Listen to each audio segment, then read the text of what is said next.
135 కోట్ల భారతావని స్వేచ్ఛా స్వాతంత్రాల కోసం ఉవ్వెత్తున సాగిన ఉద్యమంలో ఎంతో మంది విప్లవ వీరులు తల్లి భరతమాత ఒడిలో అశువులు బాసారు.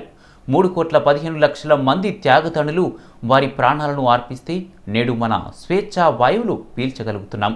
అలాంటి యోధులలో మరణమే ఎరుగని ధీరుడు ఆయన. అతనికి జయంత్యుత్సవాలు తప్ప వర్ధంతి కార్యక్రమాలు జరిగినది లేదు. ఆయన మరణం నేటికి దేశానికి పరీక్షగానే మారింది. అలాంటి త్యాగతనుడే మన సుభాష్ చంద్రబోస్. ఆయన జయంతి సందర్భంగా తన చరిత్రను సిటీ విజన్ మీ ముందు ఉంచుతోంది.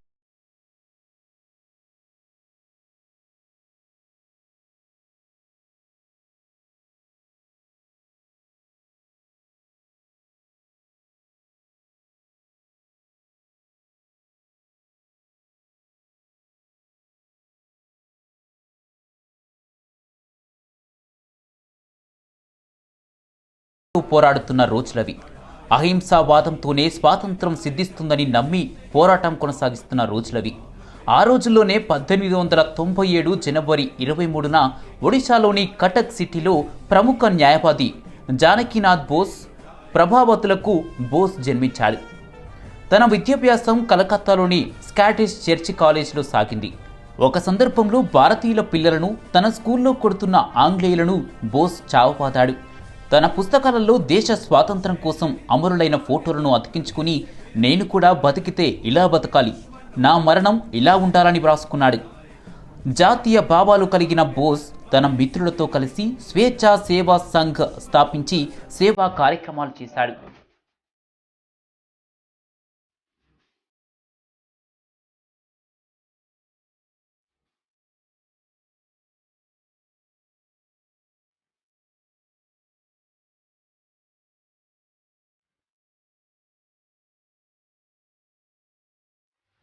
సివిల్ సర్వీస్ కోసం ఇంగ్లాండ్లో విద్యను అభ్యసిస్తున్న బోస్ 1919లో జరిగిన జలియన్ వాలాబాగ్ ఘటనను చూసి ప్రేరేపితమయ్యాడు. ఆ తర్వాత 1920లో సివిల్ సర్వీస్లో 4వ స్థానాన్ని సాధించిన బోస్ తెల్లుడికి సేవ చేయనని భావించి సివిల్ సర్వీస్ ఉద్యోగానికి రాజీనామా చేశాడు. స్వాతంత్ర పోరాటమే తన జీవిత లక్ష్యంగా పెట్టుకున్న బోస్ ఉద్యమానికి కాలు దువ్వాడు. తనను విపరీతంగా ప్రభావితం చేసిన వ్యక్తి స్వామి వివేకానంద. యువజనులకు ఉత్సాహాన్ని ఉద్రేకాన్ని నింపడం కోసం వివేకుడు ఇచ్చిన సందేశాలను బోస్ స్వీకరించాడు. ఉత్తేజితమైన వివేకానందుడి దేశభక్తి భావాలు నా రక్తనాళాల్లో ప్రజ్వలంగా ప్రవహిస్తున్నాయని నేతాజీ ప్రకటించుకున్నాడు.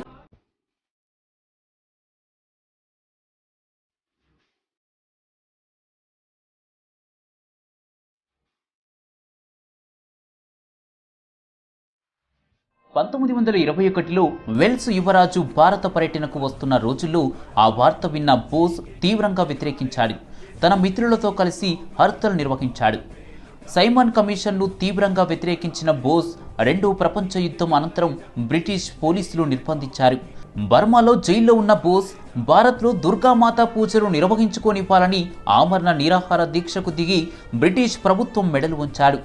1938 అఖిల భారత కాంగ్రెస్కు ప్రెసిడెంట్గా ఎన్నికయ్యాడు మన హీరో. 2 సార్లు ఏఐసిసి అధ్యక్షుడిగా ఎన్నికైన బోస్ అభ్యుదయ భావాలతో కాంగ్రెస్ పార్టీ ఉద్యమిస్తుందని ప్రకటించాడు.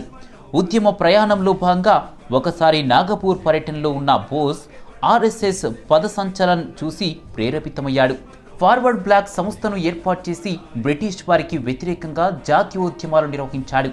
అహింసావాదంతో గాంధీ నెహ్రూలు ఉద్యమిస్తున్న తరుణంలో విప్లవ పంథాతోనే స్వాతంత్రం సిద్ధిస్తుందని నమ్మి తన పదవికి రాజీనామా చేశాడు.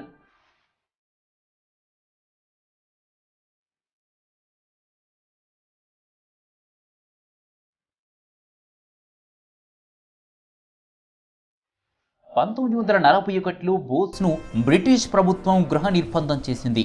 అంతటితో ఆగక తన ఆలోచనలకు పదును పెట్టిన బోస్ తెల్లోడి కళ్ళు గప్పి అక్కడి నుంచి తప్పించుకుని జర్మనీకి వెళ్ళాడు. అక్కడ ప్రపంచమంతా భయపడుతున్న హిట్లర్ను బోస్ కలిశాడు. భారత స్వాతంత్ర పోరాటం గురించి హిట్లర్కు వివరించాడు బోస్. అంతటితో జర్మనీ, జపాన్లలో పర్యటించిన బోస్ వారి దేశంలో నిరాశ్రయులైన భారత సేనను పోగు చేసుకుని 1942 జనవరి 26న ఆజాద్ హింద్ ఫౌజ్ స్థాపించాడు. జపాన్, జర్మనీ, బర్మా, హాంకాంగ్లలో పర్యటించి మొత్తం 40,000 సైన్యాన్ని సమకూర్చాడు. సైన్యానికి యుద్ధ విద్యలు నేర్పించాడు. జై హింద్ నినాదాన్ని మారుమ్రోగించాడు. మీ రక్తాన్ని ఇవ్వండి, మీకు నేను స్వాతంత్రం ఇస్తానంటూ నినాదించాడు. దీంతో జపాన్ అండమాన్ నికోబార్ దీవులను బోస్కు అప్పజెప్పింది. 1943 అక్టోబర్ 21న తాత్కాలిక ప్రభుత్వంను ప్రకటించిన బోస్ చలో ఢిల్లీకి పిలుపునిచ్చాడు.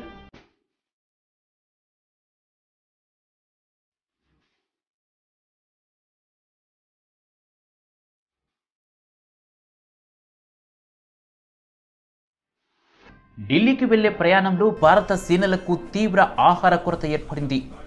దొరికిన మంచినీళ్లే త్రాగుతూ యుద్ధానికి కాలు దువ్వారు. అప్పటికే రెండవ ప్రపంచ యుద్ధంలో జర్మనీ, జపాన్, ఇటలీలు ఓడిపోయాయి. 1945 ఆగస్టు 15న ఓటమిని అంగీకరిస్తూ జపాన్ ప్రకటించింది. దీంతో బోస్ సైన్యం కూడా యుద్ధం నుంచి తప్పుకుంది.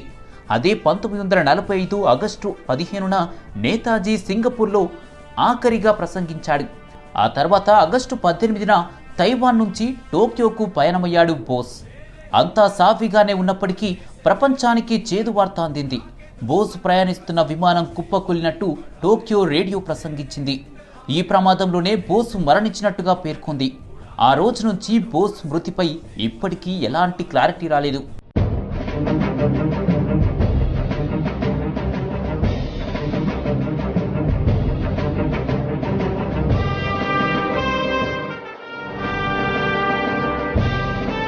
దేశంలో అప్రకటిత ప్రధానమంత్రిగా అఖండ భారతదేశం మీద మొదటి త్రివర్ణ పతాకాన్ని ఎగరవేశాడు బోస్. 1941 నుంచి 1943 వరకు బ్రిటిష్ ప్రభుత్వానికి చుక్కలు చూపించాడు బోస్.